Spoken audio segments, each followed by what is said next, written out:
Welcome back to Railsware Product Academy. In today's tutorial, you will learn what the query function is and how to use it in Google Sheets.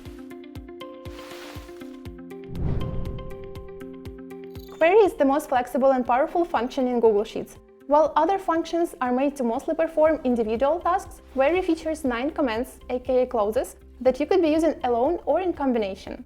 Basically, you can tell the function to do this, that and that at a time. If you want to jump right into an example, use the timestamps below. But in order to make the most out of this function and never struggle with it, stay with me for a quick overview. And here's how it works. We will start off with a really simple query function usage example. Here I have my dataset with clients and purchased items from different locations worldwide, both online and in-store. And below, we will ask the function to perform each of the 9 commands. 4 examples in total. In our first example, we will perform the 2 most basic commands, which are the select and where clauses. So just type in query, then open the parentheses and refer to a range of cells with the data you'll be working with, comma. Then the quotation marks, since query must be enclosed in those. Now, I want the function to return only the specific columns from that range. Close the quotation marks, parentheses, and hit enter. Now you only have the columns D, B, C, and F, so query is also able to change the order according to how you put it yourself. Next goes the where clause. Here I only want the data for the offline purchases. Also, note how the text reference should be placed between the apostrophes. And it is also case sensitive, so you need to be really careful here. And now, to level up our query a little bit, as here we also have the unknown type, I want the query to return either offline or online purchases. And yes, that is actually possible to apply multiple conditions with query. I will use the OR logical operator. And in that case, you need to enclose each condition into its own pair of parentheses.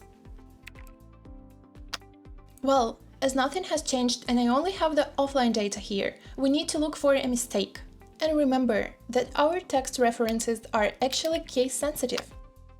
Excellent, there you go. And before we move on to our next examples below, I want you to understand the notion of query and give some of the background info which will help you a lot in the future.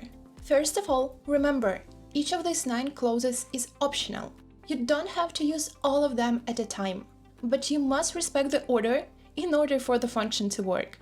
For example, you cannot tell the query to format your data and only then limit it. It is always in the order you see here. So the query function in Google Sheets returns a table of data from a cell range based on the criteria you specify. As the dictionary meaning of query is a question, you can think of that as posing questions to your dataset. Of course, you can also combine other regular functions by nesting and get similar results at the end, but expect a more complex syntax and more effort in general. Knowing about the advantages, using query sounds like a great idea, right? Then why is this function considered one of the most difficult functions in Google Sheets? Well, it is simply because it has a different syntax. If regular gsheet functions look like this, query written down will look something like that. Basically, just a different writing style. Something that we will go through and learn really quickly. And later on, you will understand why in many times query makes a simpler and more effortless alternative to a combination of other regular functions. It combines capabilities of other functions like filter, sort, if, search, VLOOKUP, arithmetical functions, and the list goes on. So be sure it can replace aplenty. And I'm sure that this tutorial will dispel most of the stereotypes around the query function in Google Sheets. When using the query function, you have to write your queries with a Google Visualization API query language. It is very similar to SQL, a widely used computer language to communicate with relational databases, which are the data tables with rows and columns. Now it's starting to make more sense, right? With that language, we can pull data we want to look at and also edit and add information to a database. It's also called a universal data speak, and you can learn more about the SQL in one of our dedicated tutorials. I will make sure to link that above and in the description below. Getting back to our function, it uses a lightweight version of SQL, like a gsheet syntax on steroids, which is pretty much enough for quick business stuff you need to get done at work. Now that you have a strong understanding of query, let's move on to other clauses. Once again, start off with referring to the range containing your data. As I said before, query can replace lots of other functions, including arithmetical ones. So let's try to perform some really basic math. I want the function to return the sum of the purchases per channel, column D.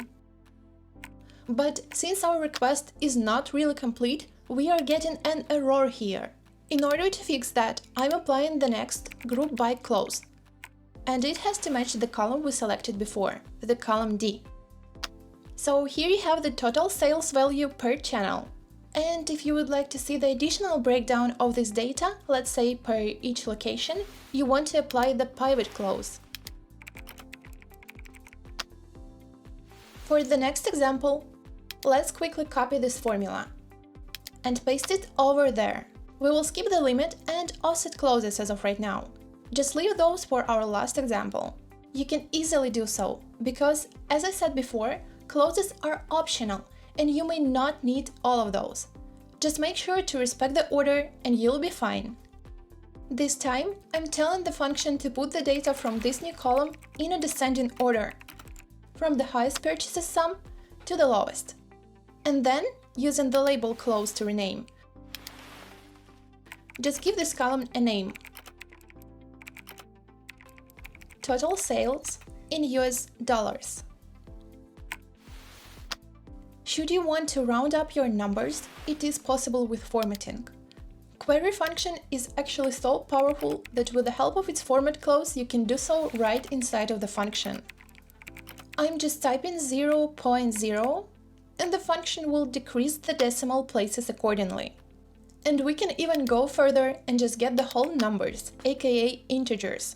Of course, this was just the most basic example of using the format clause of the query function in Google Sheets. You can learn more about each clause and details from the query language reference by Google. I will link it in the description below. And finally, let's see the limit and offset clauses in action. I am selecting the specific columns here. And if anything is not okay, Google Sheets gives you a hint with a red line. Apparently, the pair of double quotes is missing. And we are getting how many? 7 rows here. I'm going to limit that number down to 4 rows. Okay, so it is 4. And what the offset clause can do here is quite similar, but it's better to demonstrate with the E column, where we have our invoice numbers.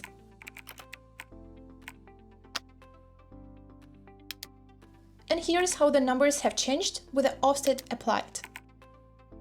Basically, you want to use this one to skip a certain number of the first rows. Last, but definitely not the least, the query function syntax also has that optional operator with the number of header rows. Usually it is just 1 row, so you can skip that operator in general. But if it is more than 1, just indicate how many, and the function will extend your table header with the next rows.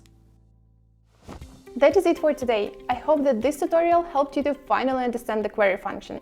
Having such a powerful tool under your belt, you can now reach new career heights. Knowing how to get data empowers you to gain insights and use them to your advantage.